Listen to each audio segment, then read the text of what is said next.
Hey Kay, welcome back. It's about 30 minutes later. It's about how long it took to do all those updates. So, we'll go over this. Okay, now let's start with my cheat sheet.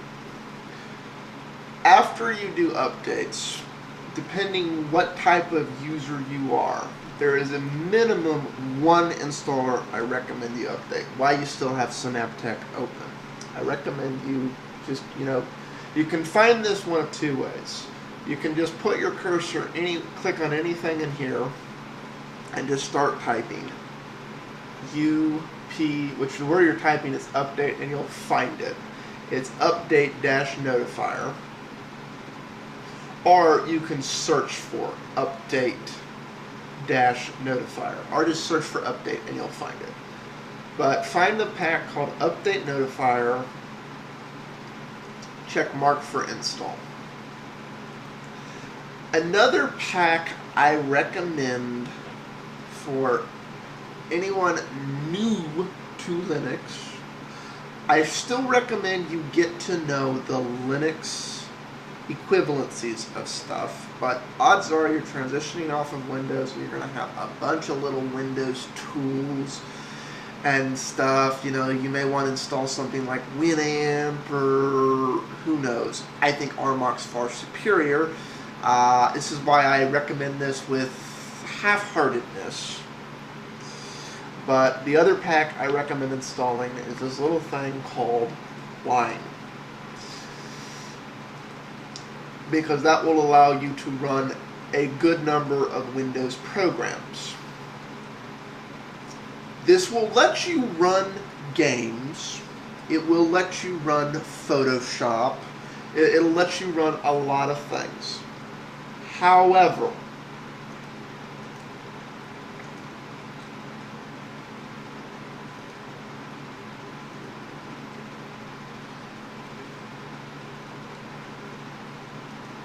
there's another program I recommend.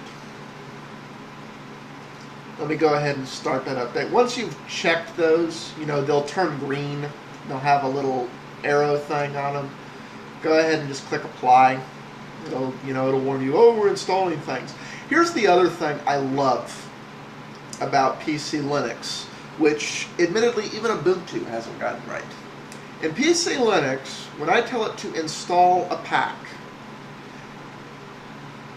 it pops up a little warning. The following packs must be installed too, and you just click OK, which I kind of skimmed over.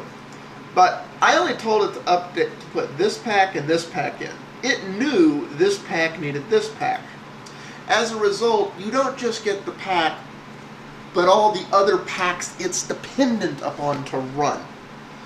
When you install something in Ubuntu, you don't necessarily get everything else you need to configure, run, and does it. Most notably, Compiz. By default, Compiz is not enabled in Ubuntu or PC Linux, but it is installed by default in Linux. We'll get into that I'll get more into that when I get into messing with Compiz. So anyways, click apply, and I'll let that do that. Again, this is going to depend on internet connection and other things, but it usually doesn't take long. If you're a gamer, or you're doing true pro stuff in Photoshop, I recommend you go to Google and Google something called Crossover, which is made by a company called Codeweavers.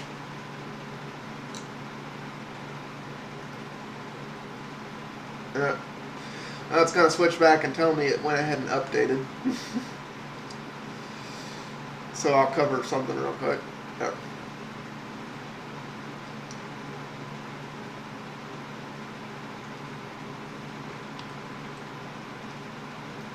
There, it's installed.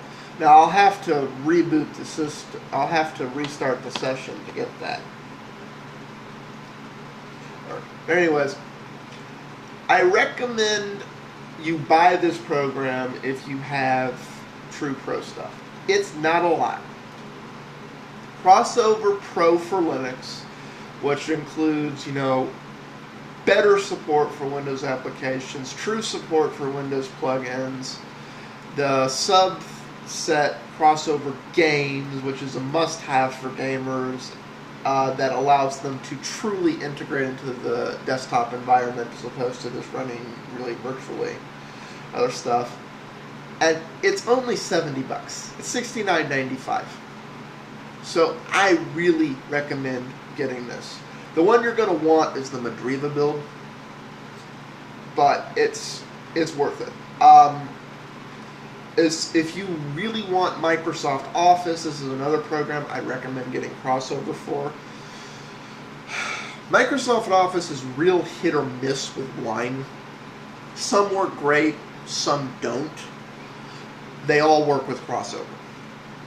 So, it's like, and you can try it for free. Now, the version you're going to get to try for free is standard, so you're not going to really get to try the game integration for free. Sorry. The other thing is this is licensed just like Steam games and other stuff.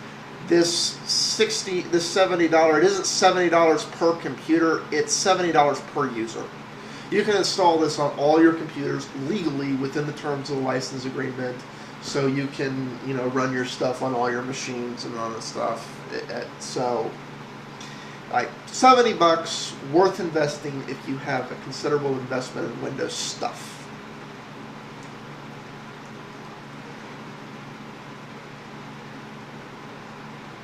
Now, let's go through the other things.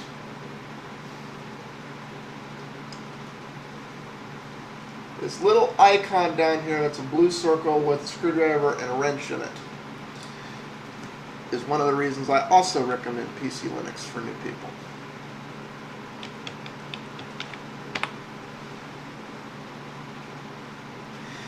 This is not identical to the Windows system inside. It's Linux. But it creates a similar ease of use. You can configure sharing, server sharing, networking and services, networking and internet, yada yada and so forth.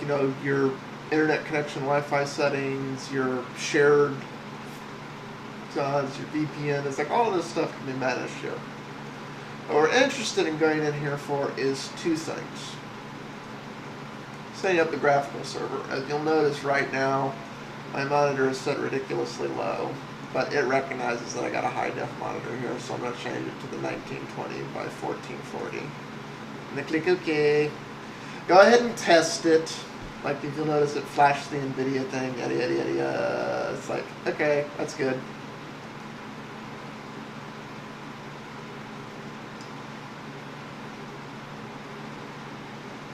When you click quit, it'll go, please reboot to save the changes. Go ahead and click OK.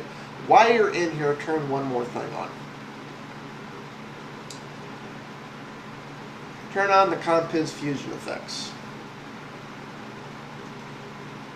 It'll also tell you have to reboot and come back in. That's Configure 3D Desktop Effects is where that was. And I'm in hardware. So that's done.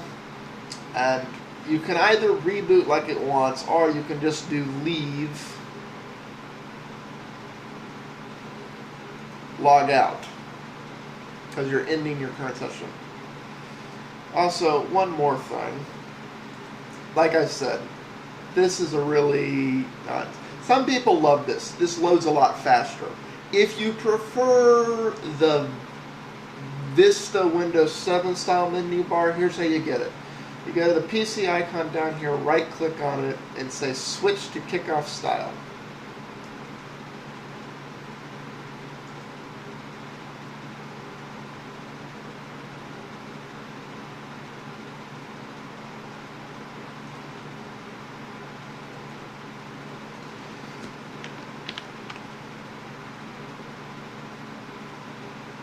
I'm going to go ahead and restart the computer. See y'all in the next part.